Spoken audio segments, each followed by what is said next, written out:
Hello, everybody.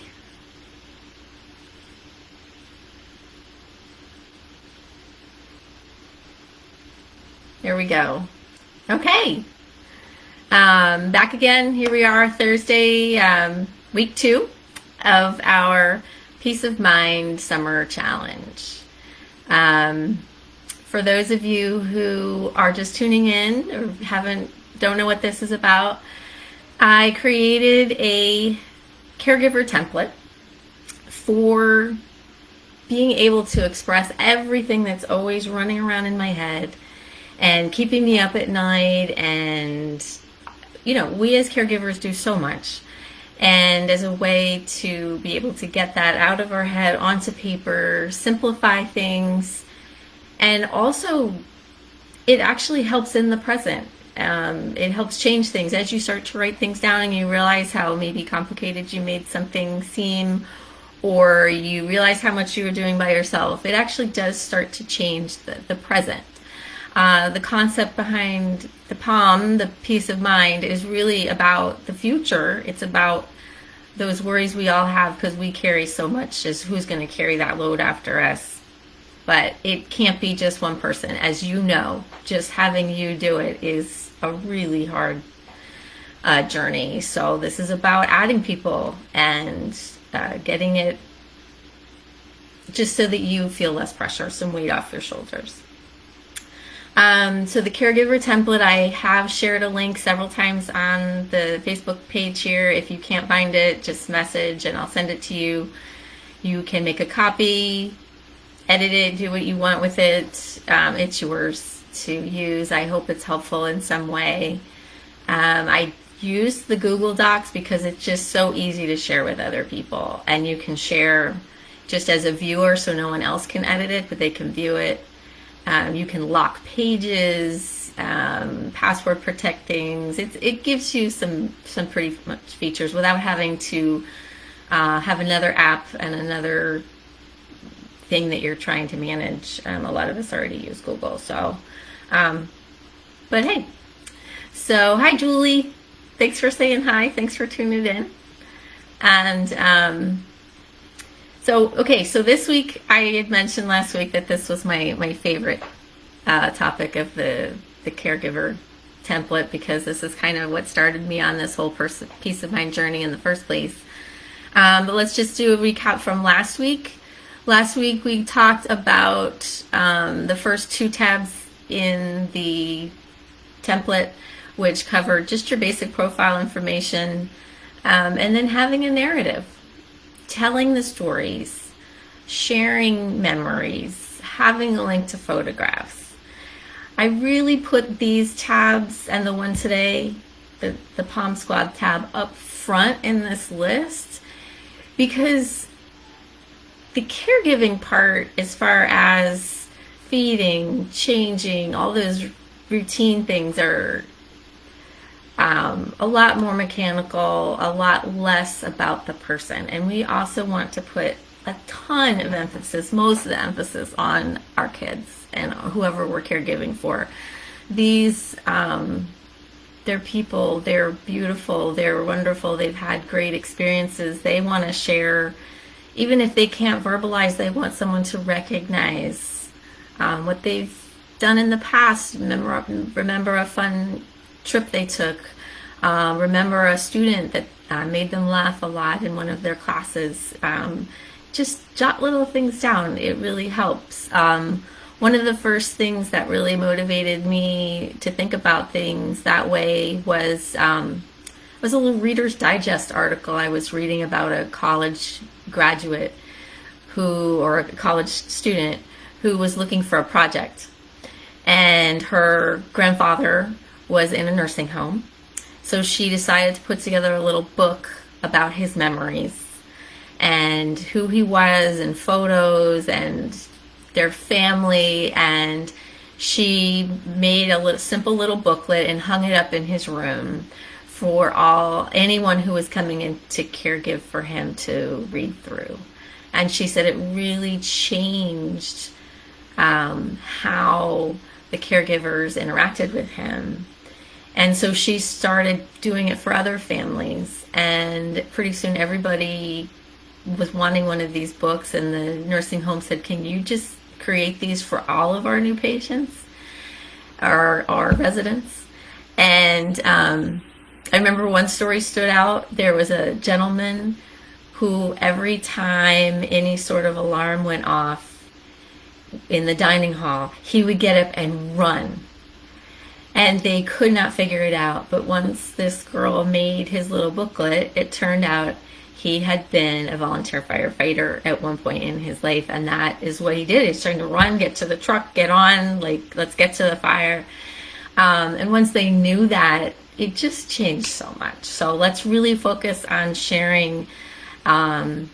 Yes, we're going to get in deeper with all the scheduling and the caregiving pieces, which are super, super important. But this piece is really important too. So in thinking about that college girl who did that, and then of course having to go in to meet the lawyers for guardianship, and again that whole, I mean, he did not have enough tissues in that room for, you know, the questions they're asking. Okay, so if something happens to you, who do I put down as guardian? And it's just, you know, you've had years and years to think about it, and but it's really hard. She has siblings, but they're not, you know, they're her age. They're not out on having their own houses and families yet. Some people just don't have anybody. And I just started thinking, oh my gosh, well, and one of the things that I remember thinking is like, okay, I can find this person, or I can put her here and somebody will know what to do. But then I started thinking about things like, who's going to remember her birthday? And is somebody going to have a party for her? Who's going to keep up with the research for her to keep going to, like, make sure that if there's something that can help her in the future, that she'll be part of that too. Of course, I thought about it, you know, being my husband, and I thought, you know, how is he's not even on social media, and I get so much support through Facebook and these groups, and is he just gonna, you know, not keep up with things, or not even know where to go for help if something comes up? So I just started thinking about, my first thought was, okay, what if I got 12 people and each person took a month, and they were the go-to person for that month, my January person, my February person, my March person, and so on. So that they would feel, okay, I only got this a month every year. I'm the January girl, and whatever happens in January, that's my thing. And January happens to be Sarah's birthday. So that person would be in charge of, you know, making sure she had a party, making sure people remembered and celebrated her the way that everyone deserves to be celebrated.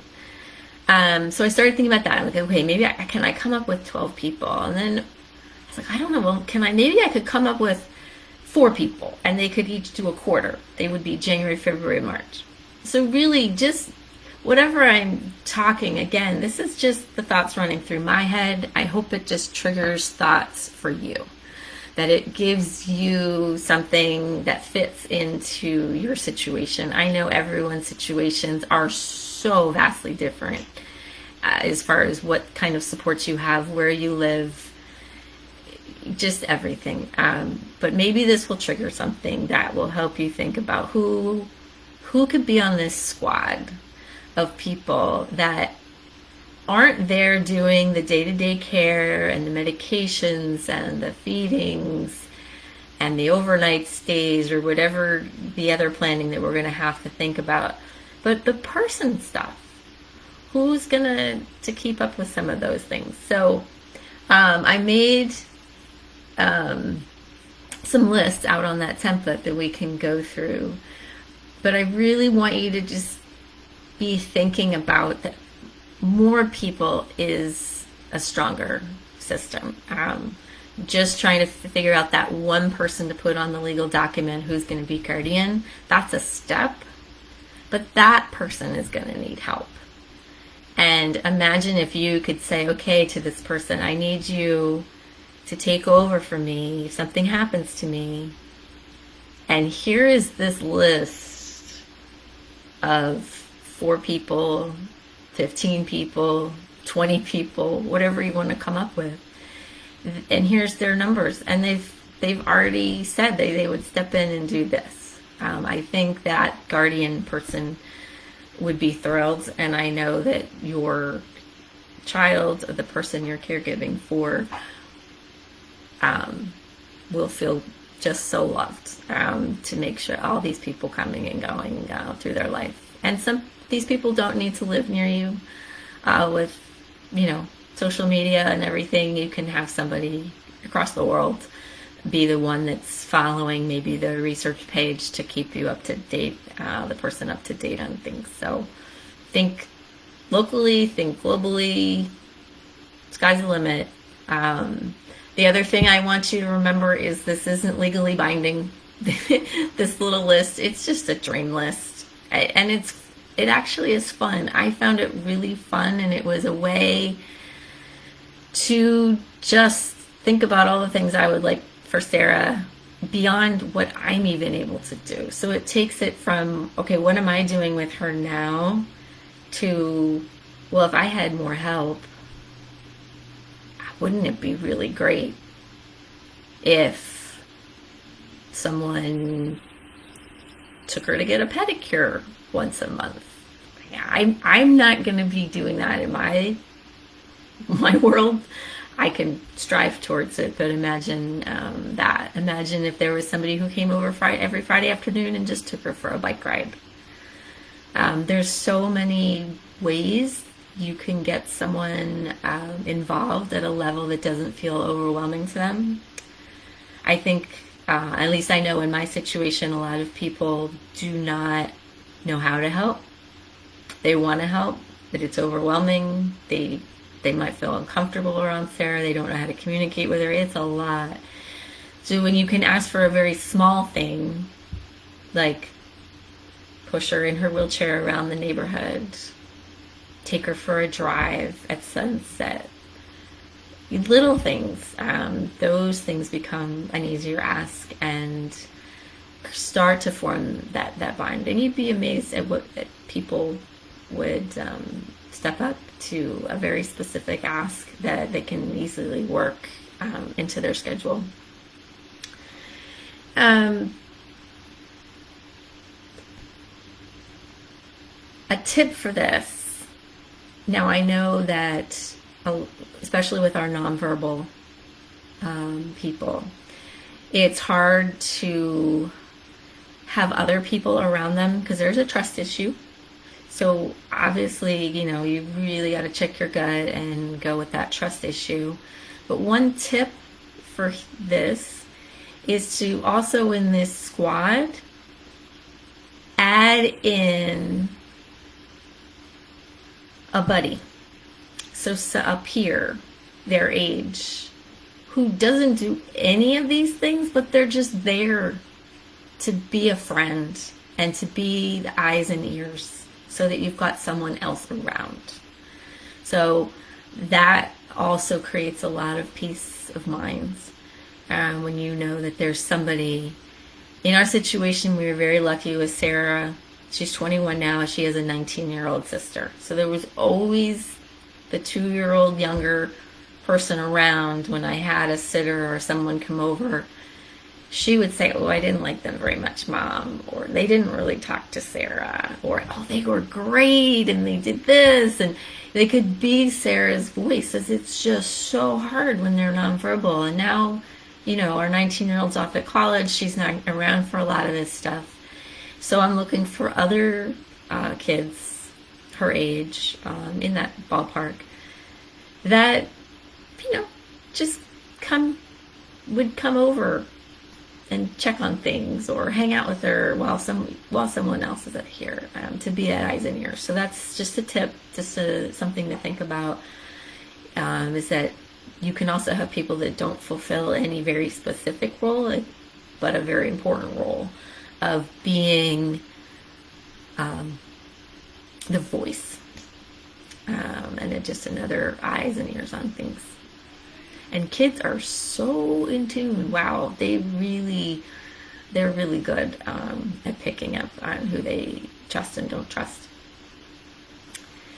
Okay, so just some brainstorming things we can go through, and I want, for this week's challenge, I want you to just start making lists. You don't have to assign names to the lists.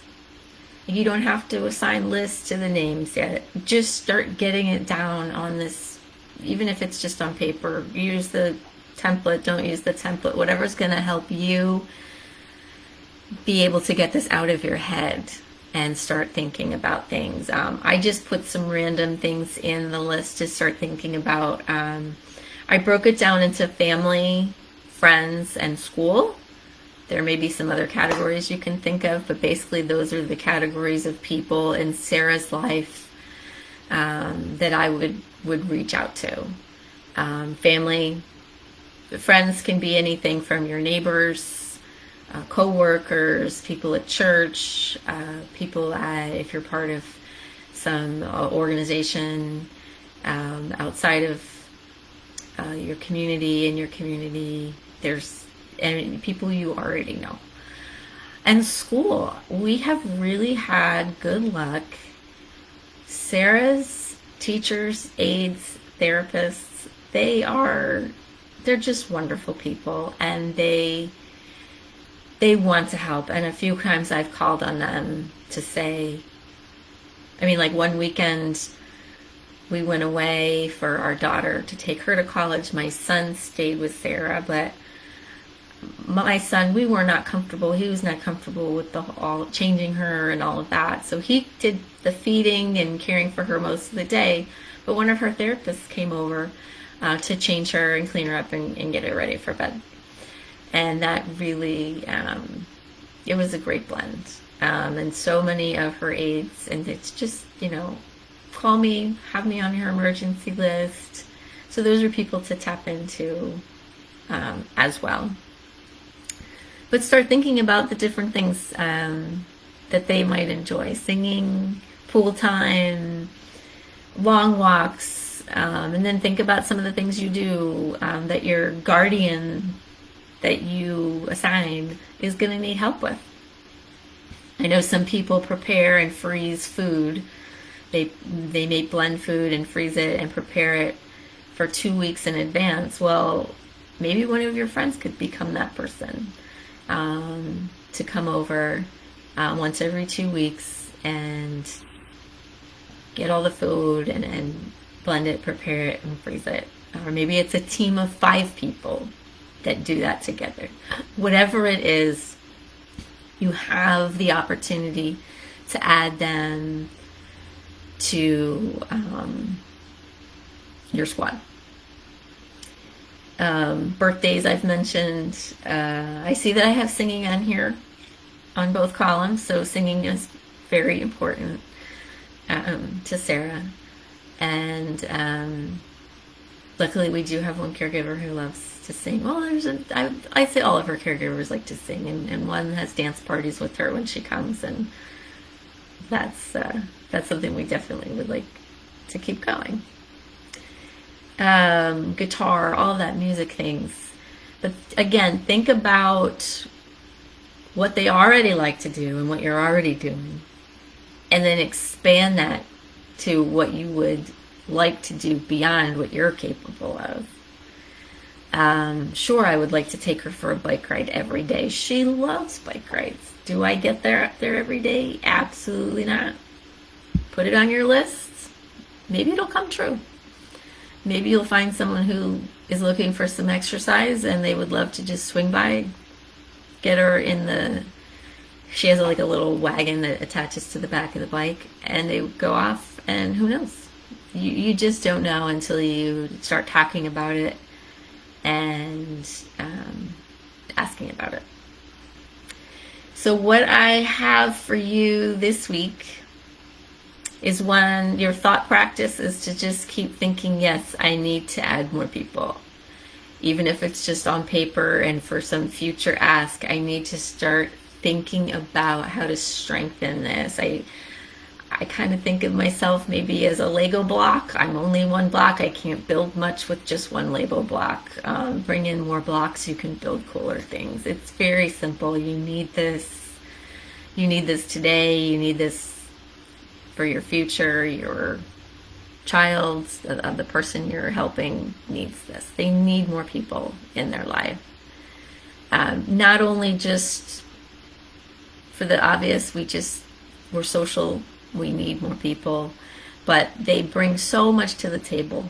I'm not sure if I mentioned this last week, but I remember when Sarah was maybe about 10, we were still stuck on reading young books to her. She was obsessed with Dr. Seuss and wouldn't listen to anything but Dr. Seuss. She would hit the book, cry if we didn't read Dr. Seuss. And I think she really liked the sing-songy cadence to Dr. Seuss.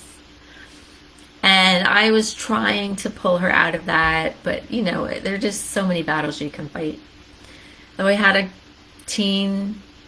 older teen came over to babysit with her, and I came home and they were sitting in a chair reading the history of Amelia Island. It's like, what? How did you do that? She's like, oh, she seems fascinated with this. And I was like, wow, really to see other people come in and just not know. And so they do their thing, and it turns out to be a beautiful thing. And Sarah loves history. And at school, they started doing more history with her, and she's her father's daughter. He loves history. And we wouldn't have known that had we not just, and this was the first time this caregiver was with her. You just don't know where these moments are going to come from. So the more opportunities you put out there, the more moments you can possibly have. So think about growing that team.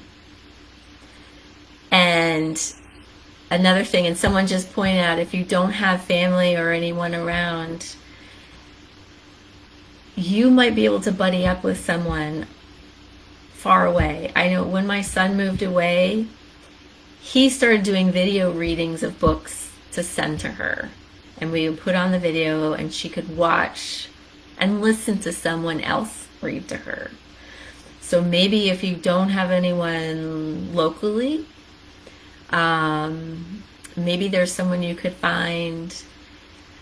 Siblings of children who have disabilities are amazing. So maybe your child doesn't have any siblings, but maybe one of your Rett friends has a 12-year-old who would video themselves reading a silly book for your daughter. Or maybe you could do some Facebook Live events. There's also, I would tap into the school. Let people know. I know it's so hard to share how painful it is and how lonely it is. But you got to let it out. I'm going to start crying now because you've got to let people know that you're feeling isolated and you're feeling alone. You want your child to have more people in their life, but you don't know how to do it. And you might find there's some other families right in your neighborhood that would like to get together. I'm going to try to start up a little music thing for Sarah with some other young adults. And okay, Kelly, yes. So Pierce, my son, she wants him to host a book club for the girls. All right, he would probably do that. He's 24 and he loves books, so he'd be perfect for that. But you can start to see it becomes a little bit of a floodgate once you, and I do want to always put that warning out that once you start this process of releasing emotions and ideas and planning, it's a lot and it can feel very emotional, but I promise you well, I mean, I can't promise everything, but that on the other side of it is something amazing. Amazing for you, your family, your child. It's the process is difficult, bringing other people in. I'm still working on it. I don't want to make it seem like I've got it all figured out or anything like that. I still struggle. It's still difficult, but it gets easier, and as I get more practice at it. And just being able, even if you just sit alone in your room and say it out loud, literally just get it out of your head and say it out loud. I am lonely. I am scared. I don't know who can help me. There's no one. Just say it out loud sometimes gets that little mini step forward and say, okay, now who's my first go-to? And sometimes someone who is removed from your family, like like maybe their physical therapist at school, who's been really nice. Say something like that. Is there the organist at church who's just always so friendly? Start to notice the people who look at your child and actually speak to them. I made great friends with a cashier checking out of the Publix grocery store. She was asking about all the baby food I was buying, and obviously she thought I was probably a little old for a newborn.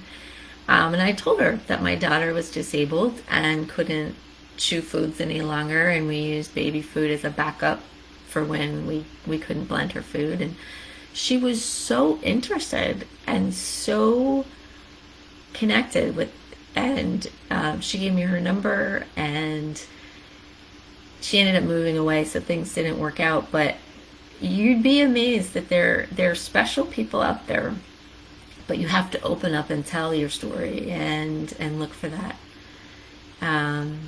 We're just embarking on the years that we're not in school. Sarah just finished up. She technically has till January of this next coming year to be in school, but things are changing and we're not sure what's going to be going on. But yeah, it's tough. It is really tough. So just start with a paper dream of people who could do a little thing, maybe once a month. On the first Tuesday of each month, could you do X, Y, and Z? So the challenge for this week is to start that list. Again, you might not have any names to go with that list yet. But make the list of things that you would love to be fulfilled. And then it might take a long time to fill in, but even if you can just fill in one or two of those every month, it's moving forward. It's something to get that process of giving you that peace of mind that there's more and more people layering in, and it's going to go at a different pace for everyone. And if you I see that there's a few people already who've mentioned trust issues. I know it is big. So you're going to have to find that balance and know what the costs of not trusting or trusting are. There's pros and cons in both directions, and everybody has to meet that level of peace for themselves. It will come with certain people. You can, that's another reason why I do like working with people who have been at the school either as a substitute or an aide, because they've had that background check, they've had those things. And we've had some bad experiences as well, but I would say 2 or 3% bad compared to the 97% good experiences. But everyone, you guys have to figure that out. for yourselves, but it will hold you back if you're not going to trust anyone. So that's maybe where you're going to have to start, is trying to figure out how to be able to release that and work on that. So how about you try to come up with, just, if you're not ready for names yet, just the things for next week. 7 things, so 1 thing each day, that you would like someone else to layer in and help whoever this caregiver is going to be with that.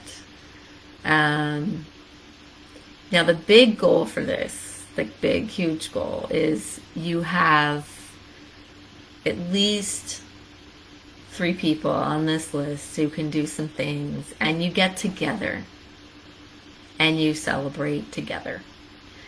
Have a little summer party, have a Christmas cookie exchange, have them meet each other. I have very one-on-one relationships with everyone. I don't have a big family. I don't have a big group. I don't have that. But I do have these one-on-one relationships with different people, different caregivers, and it just recently, because of I was away and they were coming and going at different times, they met each other and they really enjoyed each other, and I think that helps strengthen their bond with Sarah as well. That they're not just in this black hole vacuum coming in to be with Sarah and then pulling out. Like, they're meeting the other people on her team and on her squad. So she has, right now, my squad, I'll tell you what our squad looks like now. We have 3 caregivers that I trust with her for overnight. I found one of them was a nurse's aunt. I was just mentioning to the nurse we were in this situation that we didn't have enough help and we couldn't find anybody. And she said, my aunt used to take care of people, elderly. Maybe she would be interested in helping out now and then. And that's what led to that. The other person we found through care.com. She works at a school, but she is available on weekends and some during the summer. And the other person is one of her aides, past aides from school, that was looking for extra work over the summer. So those 3 people are sort of at that caregiving level. And as far as layering in the other people, like I said, her brother, her sister, we have some things there. And then my neighbors. I have one neighbor who, she's just on call for bus duty. If the bus pulls up and no one's here because there's been a miscommunication or we're stuck in a traffic jam, she's never had to pull bus duty, but she lives right across the street from where the bus pulls up. So I asked her, would you be bus duty? And so the bus driver has her number. So if no one's there, then this person can come out and get Sarah and just stay with her until we get there. So those type of people are great, and I had, when I went away, I actually took this all to heart and came up with a plan and left for 3 months. I had all these people come over for a crash training, and they were all thrilled to have a time slot. Okay, on Thursdays from 3 to 6, I am on call if anything were to happen and your husband couldn't get where he needed to be or something like that. And so just for my husband to know that he had like 6 people, and these were not very close friends. They're wonderful people. But I had never asked them to be part of Sarah's life ever before. And I was amazed at how quickly they were like, sure, well, I work until 5, but I could be on call from 5 to 9, or I don't go into work till 11, so I could be on call for the mornings. Just on-call people. are good. Julie's question about paying the caregivers, yes, we do pay the caregivers. And depending on what state you're in, and if you have a Medicare waiver and all of that, I know that I know families, I was just at a family conference, who are paying for all their caregivers and everything through their Medicare waiver. So I don't know what state everyone's from. And it is hard working with agencies and all that kind of stuff. But, and we live in a small area. We don't have a lot of access to a lot of programs and things like that. But hopefully you can just start to think about those issues. So this week, come up with things. Again, you may not have people to assign them to yet, but just start to unpeel those layers of the things that would make things easier. Do you have to make them happen right now in your present life? No. Could they be on paper as a plan and a resource for the person who's going to take over for you? Yes. And that's what this is about. The peace of mind that, okay, in the event of something, this is going to at least be a resource guide, so that the person isn't left completely starting from scratch and not knowing what's what. So again, feel free to message me through here. There's a contacts also on the peaceofmindjourney.com website page. I love this squad part. And in fact, I have dreams in my head of like having everyone celebrating with their squad and having a contest of squad things and celebrating and being able to give a squad a trip on a cruise together. I think this piece is so key that I just keep thinking about ways that I could help people and communities around people, families, to join in and think. I will also post, I remember a long time ago with the Girl Power to Cure organization, I had a list of 20 things you can do with someone with special needs. And I want to dig up that list and post that again too, because you forget, like just having family members who don't know what to do, they come and they just sit and brushing and braiding your daughter's hair. Just, it means so much. And you just forget that sometimes it's just the little things that really make a difference for everybody around. Okay, so I will, I'm going to tune out now. We went a little over. I'm trying to keep it 30 minutes. I know you guys are super busy, and I am excited that some people have been able to tune in live. I know that the majority of people are not watching live because you guys are all busy. You're all going different directions. But if anything, I just hope you can start to the process of unlayering and finding some trust for some more people.